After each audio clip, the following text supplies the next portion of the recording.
नमस्कार, big debate में आपका स्वागत है। मैं हूं आपके साथ दीपक भदौरिया। राज्यपाल मंगू भाई पटेल ने मोहन यादव को मध्य प्रदेश के नए मुख्यमंत्री की शपथ दिलाई। इसके साथ ही दो डिप्टी सीएम जगदीश देवड़ा और राजेंद्र शुक्ला ने भी शपथ ली। भोपाल के मोतीलाल नेहरू स्टेडियम में यह कार्यक्रम हुआ। प्रधानमंत्री नरेंद्र मोदी, केंद्रीय मंत्री अमित शाह सहित कई राज्यों के मुख्यमंत्री समेत दिग्गज नेता कार्यक्रम में उपस्थित रहे। सरकार बन चुकी है और अब सरकार के सामने क्या चुनौतियां रहेंगी, साथ ही पीएम मोदी के विजन को मोहन राज्य में कैसे किया जाएगा पूरा, ये तमाम तरह के सवाल आज हमारे सामने है। चर्चा विस्तार दें उससे पहले देख लेते हैं ये रिपोर्ट। मध्य प्रदेश के नए मुख्यमंत्री मोहन यादव ने बुधवार को अपने पद और गोपनीयता की शपथ ली। वे मध्य प्रदेश के 19वें मुख्यमंत्री हैं। शपथ ग्रहण समारोह भोपाल के मोतीलाल नेहरू स्टेडियम में हुआ। जगदीश देवड़ा और राजेंद्र शुक्ल ने डिप्टी उप मुख्यमंत्री के तौर पर शपथ ली। राज्यपाल मंगू भाई पटेल ने सभी को शपथ दिलाई। फिलहाल कोई और विधायक ने मंत्री पद की शपथ नहीं ली है। इस दौरान प्रधानमंत्री नरेंद्र मोदी, केंद्रीय गृह मंत्री अमित शाह, बीजेपी के राष्ट्रीय अध्यक्ष जेपी नड्डा और केंद्रीय मंत्री नितिन गडकरी समेत अन्य नेता समारोह में शामिल हुए। मैं डॉक्टर मोहन यादव ईश्वर की शपथ लेता हूं कि मैं विधि द्वारा स्थापित भारत के संविधान के प्रति सच्ची श्रद्धा और निष्ठा रखूंगा। मैं भारत की प्रभुता और अखंडता अक्षुण्ण रखूंगा। मैं मध्य प्रदेश के राज्य के मुख्यमंत्री के रूप में अपने कर्तव्यों का श्रद्धापूर्वक और शुद्ध अंतःकरण से निर्वहन करूंगा तथा मैं भय या पक्षपात, अनुराग या देश के बिना सभी प्रकार के लोगों के प्रति संविधान और विधि के अनुसार न्याय करूंगा। वहीं शपथ ग्रहण समारोह के आयोजन को भव्य बनाया गया था। ये कार्यक्रम 10 मिनट चला। बीजेपी के विभिन्न राज्यों के मुख्यमंत्रियों में उत्तर प्रदेश की योगी आदित्यनाथ, उत्तराखंड के पुष्कर सिंह धामी के अलावा महाराष्ट्र के मुख्यमंत्री एकनाथ शिंदे शपथ ग्रहण में शामिल हुए हैं। बीजेपी की मध्य प्रदेश इकाई के प्रमुख विष्णु दत्त शर्मा और निवर्तमान मुख्यमंत्री शिवराज सिंह चौहान ने समारोह की तैयारियों की समीक्षा की थी। शपथ लेने से पहले मोहन यादव ने कहा कि सभी को साथ लेकर चलूंगा और सुशासन सुनिश्चित करूंगा। राज्य के पूर्व मुख्यमंत्री शिवराज सिंह चौहान ने कहा कि मुझे विश्वास है कि नए मुख्यमंत्री राज्य में समृद्धि, विकास और जन कल्याण को नई ऊंचाइयों पर ले जाएंगे। 3 दिसंबर को चुनाव नतीजे घोषित हो जाने के बाद से चल रही अटकलों पर उस वक्त विराम लग गया जब बीजेपी ने सोमवार को मोहन यादव को मध्य प्रदेश के नए मुख्यमंत्री के तौर पर नाम का ऐलान किया। इसी के साथ ही बीजेपी के दिग्गज नेता शिवराज सिंह चौहान 5वीं बार मुख्यमंत्री पद संभालने का रिकॉर्ड बनाने से चूक गए। मोहन यादव को राष्ट्रीय स्वयंसेवक संघ यानी आरएसएस का करीबी माना जाता है। हालांकि उन्हें खुद भी मुख्यमंत्री बनने की उम्मीद नहीं थी। मोहन यादव अन्य पिछड़ा वर्ग यानी ओबीसी समुदाय से आते हैं। ओबीसी राज्य की जनसंख्या में 48% से अधिक है। यादव 2013 में पहली बार उज्जैन दक्षिण सीट से विधायक चुने गए थे। 2018 और फिर 2023 में विधानसभा सीट बरकरार रखी। सीएम मोहन यादव ने शपथ ली और शपथ के बाद वो सीधे उज्जैन बाबा महाकाल के दर पर पहुंचे और पूजा अर्चना में भाग लिया। मोहन यादव ने उज्जैन से लौटने के बाद मंत्रालय में बैठक ली और पहली बैठक में दिशा निर्देश जारी किए हैं। बहरहाल मध्य प्रदेश को अपना 19वां मुख्यमंत्री मिल गया है। वही सरकार की कोशिश होगी कि मध्य प्रदेश की आम जनता को बेहतर से बेहतर सुविधाएं मिल सके। ऐसे में देखने वाली बात ये होगी कि सीएम शिवराज सिंह चौहान के शासन से हटकर नए सीएम मोहन यादव वक्त के साथ क्या बदलाव करते हैं, ये देखने वाली बात होगी। सलमान खान, स्वराज एक्सप्रेस। और इसी पर ज्यादा चर्चा के लिए खास पैनल हमारे साथ जुड़ा हुआ है कांग्रेस मध्य प्रदेश के नए मुख्यमंत्री राजावत जी, आपको बहुत बहुत स्वागत है स्वराज एक्सप्रेस में। बीजेपी प्रवक्ता हैं सचिन वर्मा जी। सचिन जी, आपको बहुत बहुत स्वागत है। और वरिष्ठ पत्रकार हैं आशीष दुबे। आशीष जी, आपका बहुत बहुत स्वागत है। जिस तरह राजावत जी देखें, मोहन यादव चूंकि बन गए हैं मुख्यमंत्री, तो ऐसे में कांग्रेस पार्टी की क्या कुछ उनसे अपेक्षाएं हैं, क्योंकि अब उन्हीं का राज है। और जिस तरह से पहला आदेश उनका आया कि लाउड स्पीकर हटाए जाएं, उत्तर प्रदेश के पैटर्न पे ही कुछ कुछ चल रहा है सब कुछ, मंदिर और मस्जिद से, हालांकि नियम अनुसार जो भी आदेश हैं। सवाल ये खड़ा होता है कि पहला ही आदेश सिर्फ यही क्यों, इसके अलावा भी बहुत कुछ हो सकता था। भदौरिया जी, पहले तो मैं डॉक्टर मोहन सिंह जी को बधाई देना चाहता हूँ, मुख्यमंत्री बने उनको।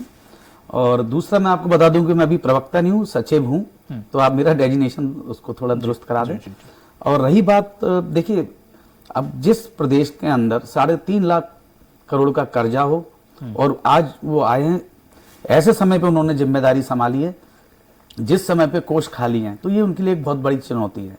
और मैं आशा करता हूं कि इस चुनौती को वो भली भांति समझते हुए इसको पूर्ण निर्वाह करेंगे। और जो हमारे पूर्व मुख्यमंत्री शिवराज सिंह चौहान जी ने जो जो घोषणाएं की हैं, जैसे लाडली बहनों की है, 3,000 उनके खाते में जाएंगे, 450 रुपये का सिलेंडर देंगे, और भी कई योजनाएं हैं। और जो भी उन्होंने बोला था कि 100 यूनिट बिजली हम मुफ्त में देंगे, जो हमारा भी मैनिफेस्टो में था। तो ये बहुत बड़ी बड़ी चुनौतियां हैं, और इन चुनौतियों को वो कैसे इसको निपटारा करते हैं, कैसे इसका सामना करते हैं, ये एक बहुत बड़ी बात है, देखने वाली बात है।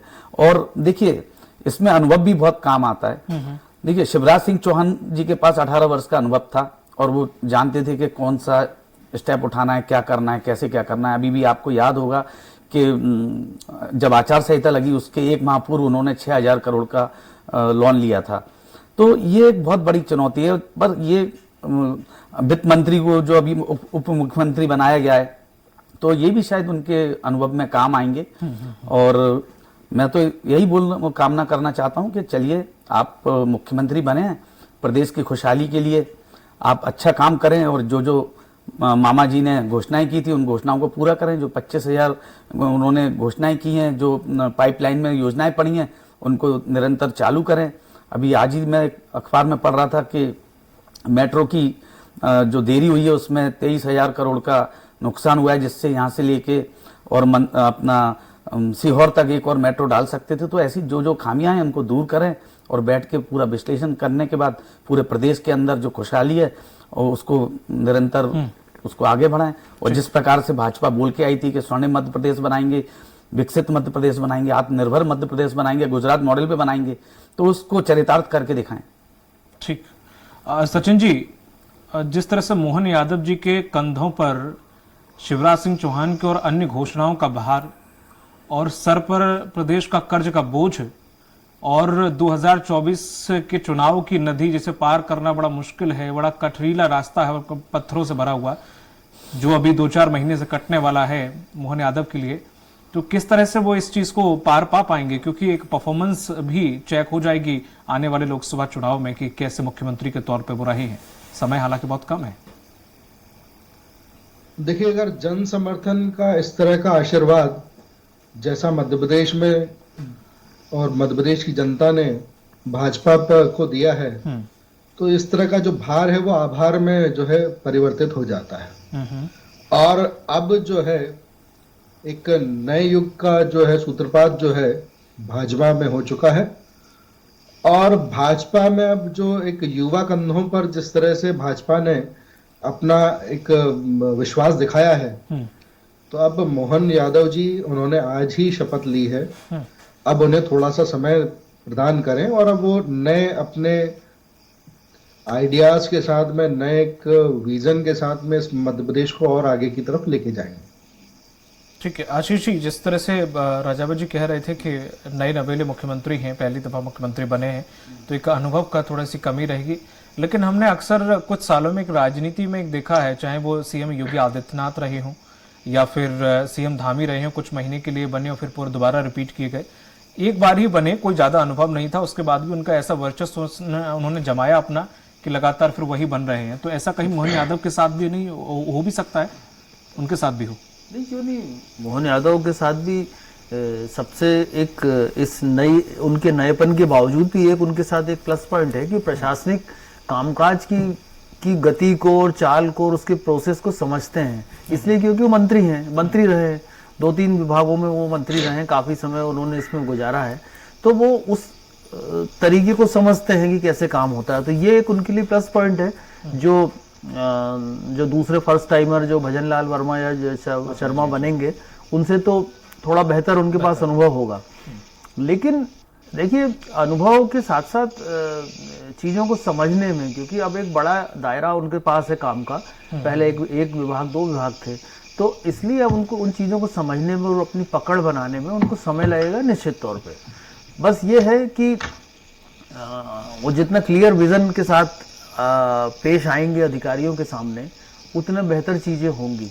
वरना फिर क्या होता है कि ऐसे समय में शुरू में महीने 2 महीने 3 महीने तक ब्यूरोक्रेसी हावी हो जाती है, फिर वो चीजें अलग ब्यूरोक्रेसी के हिसाब से चलने लगती है। हालांकि सरकार ब्यूरोक्रेट ही चलाते हैं किसी भी दल की हो, लेकिन एक विजन की एक जरूरत होती है। तो वहां पर ये अगले कुछ दिनों में चीजें सामने आ जाएंगी कि उनका विजन क्या है।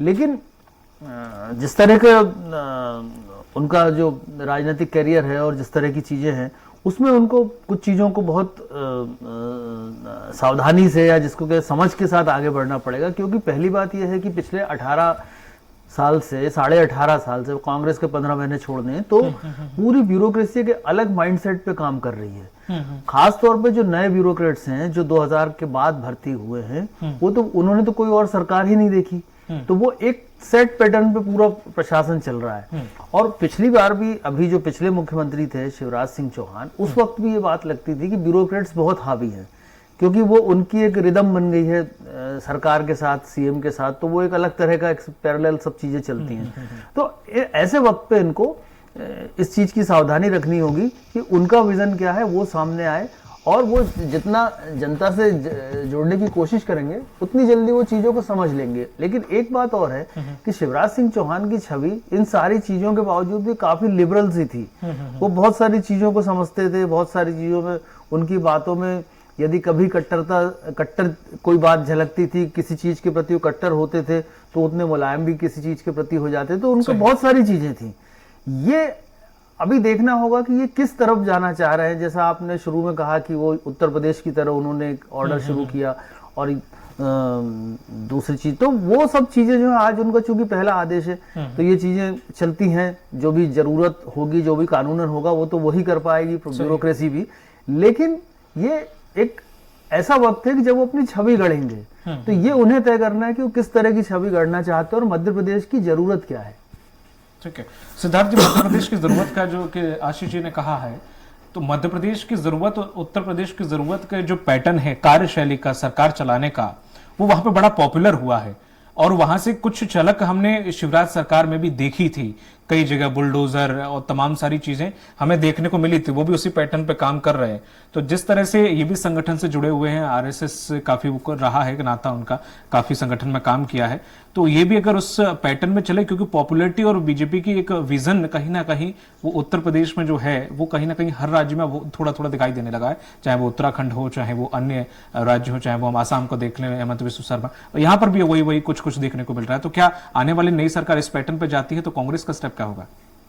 देखिए, कांग्रेस की जो विचारधारा है आपने भी देखी है। हम कांग्रेस की विचारधारा जो है, कांग्रेस अपनी विचारधारा पे चलती है। अगर भारतीय जनता पार्टी या भारतीय जनता पार्टी के कार्यकर्ता या भारतीय जनता पार्टी के मुख्यमंत्री अगर अलग विचारधारा थोपने की कोशिश करेंगे या करते हैं, तो कांग्रेस ने सदैव उसमें आंदोलन किया है। आपने पूर्व में भी देखा होगा हमने कितने आंदोलन किए, और आंदोलनकारी पार्टी है। तो देखिए, जनता के भविष्य के लिए, जनता के हित के लिए आज जो युवा बेरोजगार है उसके लिए काम करें, हम उनके साथ में हैं। आप देखिए, महंगाई के ऊपर काम करें, हम उनके साथ में हैं। अगर जनता जिस चीज को स्वीकार करेगी, जनता को सबसे पहले आज क्या चाहिए? सड़क, बिजली, पानी जो सस्ती हो। आप बिजली देखिए किस कदर तक महंगी है, तो जनता के लिए काम करना चाहिए। आज युवा बेरोजगार घूम रहा है, आपने देखा पटवारी घोटाला हुआ, इन सब चीजों पे अंकुश लगाना चाहिए।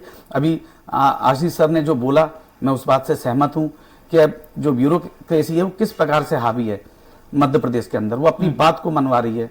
आज राजनेताओं को भी कहीं ना कहीं वो एक तरफ, आपने भी देखा था कितने मंत्रियों ने, नरोत्तम मिश्रा जी तक ने बोला था कि मेरे क्षेत्र में मेरी सुनवाई नहीं हो रही, और भी कई मंत्रियों ने बोला था कि अपनी मनमानी कर रहे हैं।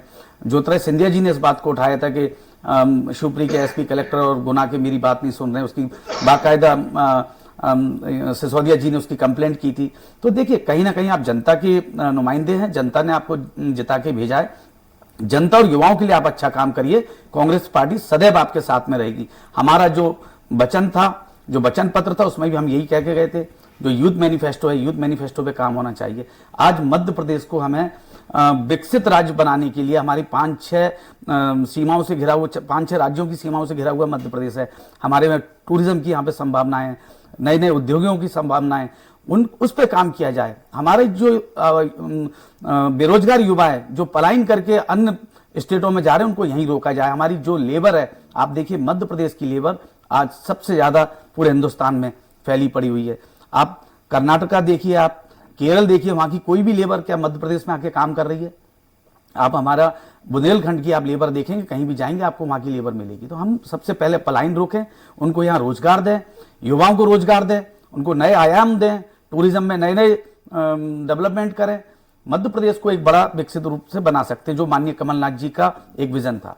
नहीं, तो जिस तरह से जो घोषणाएं बीजेपी ने की हैं, बीजेपी है चाहे आप हो, घोषणाएं पूरी तो नहीं हो पाती हैं, उसमें से कई योजनाएं रह जाती हैं। छत्तीसगढ़ में बीजेपी विपक्ष में रह के उन्होंने भी यही स्टेप लिया था कि जो योजनाएं पूरी हुई उन्हीं का ढिंडोरा पीटा, चाहे मोदी हो चाहे अन्य नेता रहे हो। उन्होंने सबने सिर्फ यही कहा कि जो योजनाएं थी, जहां वीक पॉइंट थे वहां पे वीक पॉइंट पर उन्होंने वार किया, पर आप उत्तर प्रदेश, यहाँ पे मध्य प्रदेश में नहीं कर पाए। क्या आप आगे उठा पाएंगे कि जिस तरह से जो योजनाएं धरातल पर नहीं उतर रही हैं एज अ विपक्ष के तौर पर, कि इस बार भी पिछली बार की तरह थोड़ा माहौल ठंडा ही रहेगा? नहीं, आपने देखा विगत 2-2.5 साल से माननीय कमलनाथ जी के नेतृत्व में घर चलो घर घर चलो, जन जागरण अभियान, भारत जोड़ो यात्रा, 3-3, 4-4 जो यात्राएं निकाली, उसमें हमने जनता के बीच में जाके जनता को जागरूक बनाया, जनता को हमने एक एक चीज से वाकिफ कराया, महंगाई से वाकिफ कराया। आपने देखा पटवारी ई टेंडरिंग, व्यापम 1, व्यापम 2, व्यापम 3, कालों के काल महाकाल के अंदर जो भ्रष्टाचार हुआ, वो कोरम डैम, चिक्की घोटाला, पोषण आहार घोटाला, हमने सब चीज से अवगत कराया। 20 माह के अंदर 225 घोटाले हुए, उसको भी हमने जनता के बीच में लेकर गए। ऐसा आप मतलब पता नहीं कैसे बोल रहे हैं, पर कांग्रेस पार्टी विगत मैं नहीं बोल रहा हूँ, वो रिजल्ट बोल रहा है। नहीं, रिजल्ट उसको हम स्वीकार कर रहे हैं। लोकतंत्र की यही खूबसूरती है कि लोकतंत्र में जो मैंडेट मिला है उसको हम स्वीकार कर रहे हैं, हम इस बात को मान रहे हैं। पर हम कहीं ना कहीं जनता के बीच में गए थे। पर हाँ, ये भी हो सकता है कि हम जनता को भली भांति उस चीज को पूरी तरह से समझाने में असमर्थ रहे हों, पर भविष्य में आने वाले समय में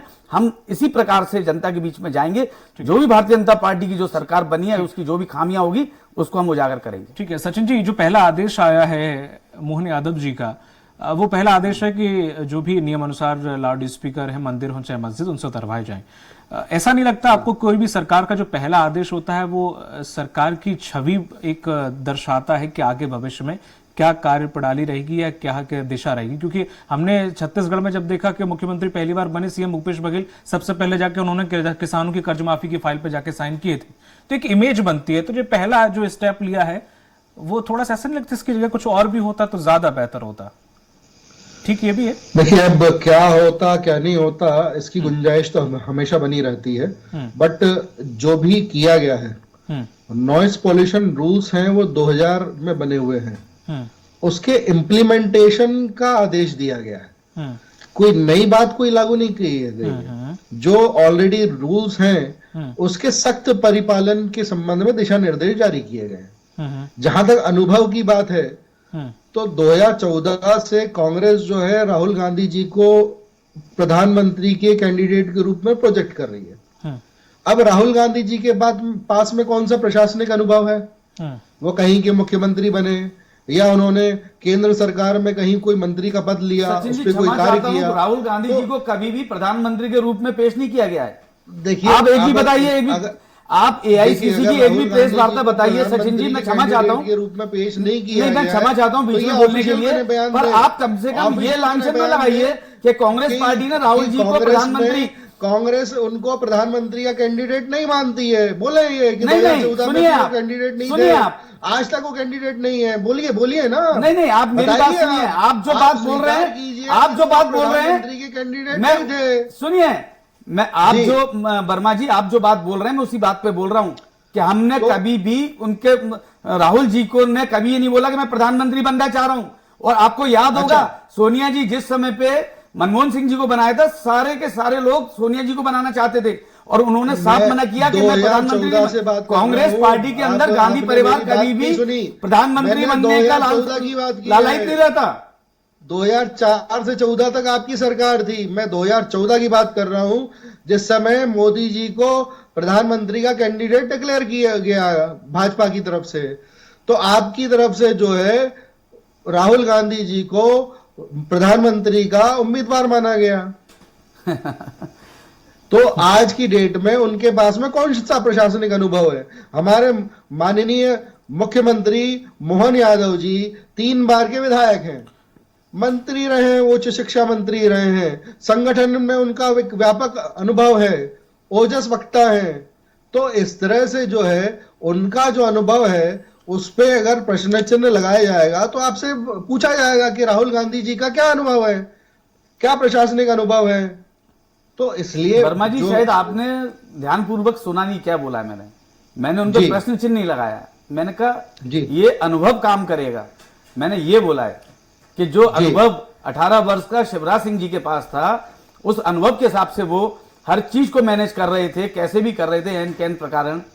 तो क्या ये कर पाएंगे? मैंने ये बोला है। आपको शायद क्या ये कर पाएंगे? मैं तो ये बता रहा हूं सुनने में शायद प्रशासनिक अनुभव है, संगठन में उनका अनुभव है, ओजस वक्ता है, कुशल संगठक है। तो इस तरह से जो उनका जो अनुभव है उसके संबंध में आप बात नहीं कर रहे हैं। जहां आपके जो राहुल गांधी जी हैं जिनका कोई प्रशासनिक अनुभव नहीं है, उनको आप देश के राहुल गांधी जी का कितना अनुभव जानते हैं? प्रधानमंत्री सचिन वर्मा जी, राहुल जी का कितना अनुभव जानते हैं आप?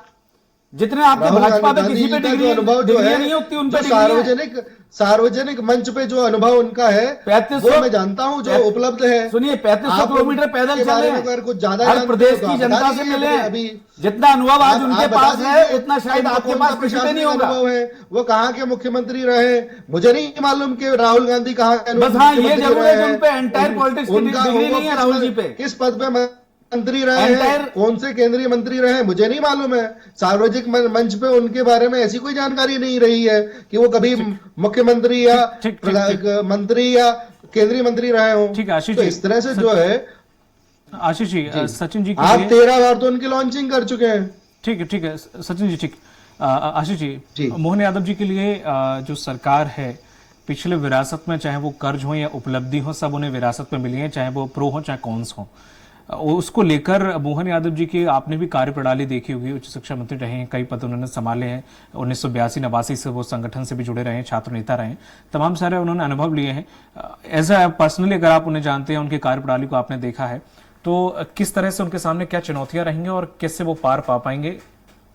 देखिए, मोहन यादव के साथ एक चीज अच्छी है, और हर इसके पहले भी कई पॉलिटिशियन के साथ खूबी रही है कि वो नीचे से ऊपर तक आए हैं। यानी उन्होंने बहुत बॉटम से राजनीति शुरू करी, छात्र संगठन और तमाम सारी चीजें देखी हैं। तो इसलिए ये उम्मीद की जा सकती है कि किसी भी विचारधारा के बहुत ज्यादा अपने ऊपर हावी होने देने से वो मुक्त होकर और प्रशासन को प्रशासन की तरह या जनता को और उनकी भावनाओं को उस तरह चलाएंगे, क्योंकि उनके पास वो सारे तजुर्बे हैं।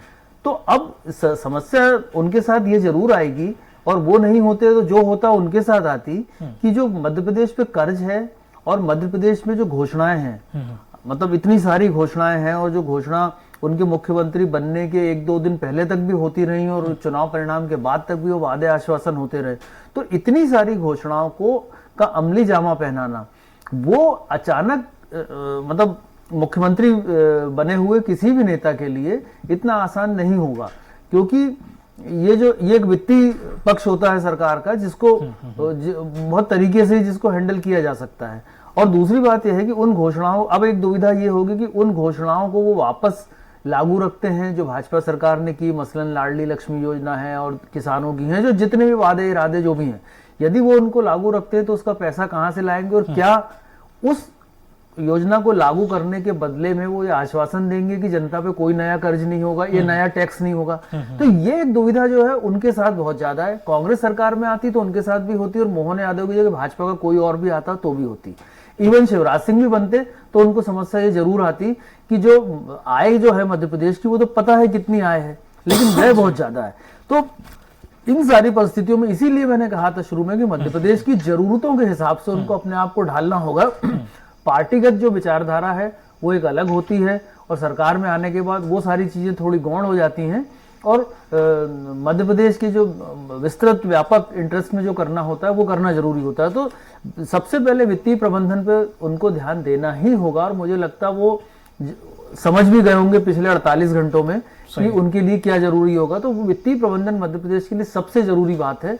अगर वो ठीक हो गया तो बहुत सारी चीजें हो जाएंगी। किसानों के मोर्चे हैं, बेरोजगारी का मोर्चा है, और जो जितनी सारी योजनाएं पीछे शुरू हुई हैं उनका क्या होगा। आज मैंने एक नई चीज देखी है कि सड़कों पर जो आज शपथ ग्रहण समारोह के लिए जो विज्ञापन, होर्डिंग और जो पोस्टर्स लगे थे, उसमें सारी योजनाएं जो थी वो केंद्र सरकार की योजनाओं के होर्डिंग्स ज्यादा थे।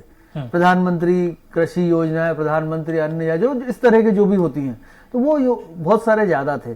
तो अब फिर ये चीजें सामने आएंगी कि मध्य प्रदेश की जो योजनाएं हैं वो कितनी आगे तक चलेंगी, कितनी दूर तक चलेंगी और किस रफ्तार से चलेंगी। ये सब उनके वित्तीय प्रबंधन पर निर्भर होगा।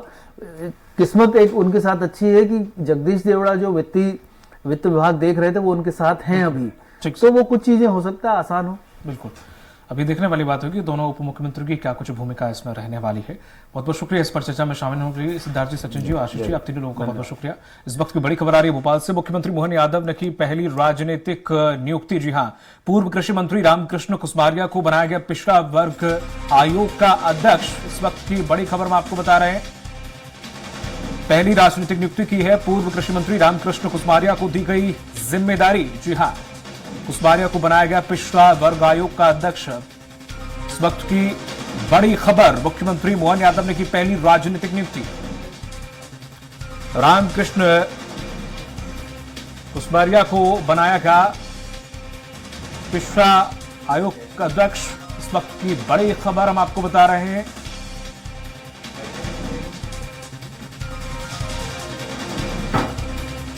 कुसमारिया को बनाया गया पिछड़ा वर्ग आयोग का अध्यक्ष। अधिक जानकारी के साथ जुड़ गए हैं सहयोगी कुमार संदीप। कुमार संदीप, पहली राजनीतिक नियुक्ति। तो मुख्यमंत्री डॉक्टर मोहन यादव ने मंत्रालय पहुंच कर कार्यभार संभाल लिया है, और इसके बाद उन्होंने पहली जो राजनीतिक नियुक्ति की है उसमें जो बीजेपी के वरिष्ठ नेता है और बुंदेलखंड से आने वाले रामकृष्ण कुसमारिया, जो कि पूर्व मंत्री भी, कृषि मंत्री भी रहा है मध्य प्रदेश के, उनको ओबीसी आयोग का अध्यक्ष बनाया गया है। ओबीसी आयोग के अध्यक्ष के आदेश जारी होने के बाद कुसमारिया ने पदभार ही संभाल लिया। कुल मिलाकर पहली राजनीतिक नियुक्ति सीएम मोहन यादव ने कर दी है। देखने वाली बात ये होगी कि पदभार संभालते ही वो एक्शन दिखाई दे रहा है। पहले आदेश से उन्होंने जारी किया जो लाउड स्पीकर है उनको लेकर, और अब राजनीतिक नियुक्ति भी उन्होंने की है। तो देखने वाली बात ये होगी कि अब जो उनका जो मुख्यमंत्री साल के सफर है वो शुरू हो चुका है, चाहे राजनीतिक नियुक्तियां हैं या फिर जो मध्य प्रदेश में इस तरह से जो विकास का काम है उसको रोडमैप को आगे ले जाने का। कुल मिलाकर दोनों ही मामलों में आज दो आदेश जारी हुए, जिनमें की रामकृष्ण कुसमारिया को ओबीसी आयोग का अध्यक्ष बनाया गया। जानकारी के लिए शुक्रिया आपका कुमार संदीप। हमारे साथ सहयोगी थे कुमार संदीप, जिन्होंने जानकारी दी है। मोहन यादव ने पहले ही राजनीतिक नियुक्ति कर दी है। पूर्व कृषि मंत्री रामकृष्ण कुसमारिया को जिम्मेदारी दी गई है। कुसमारिया को बनाया गया है पिछड़ा वर्ग आयोग का अध्यक्ष। इस पर चर्चा में फिलहाल इतना ही, दीजिए इजाजत, नमस्कार।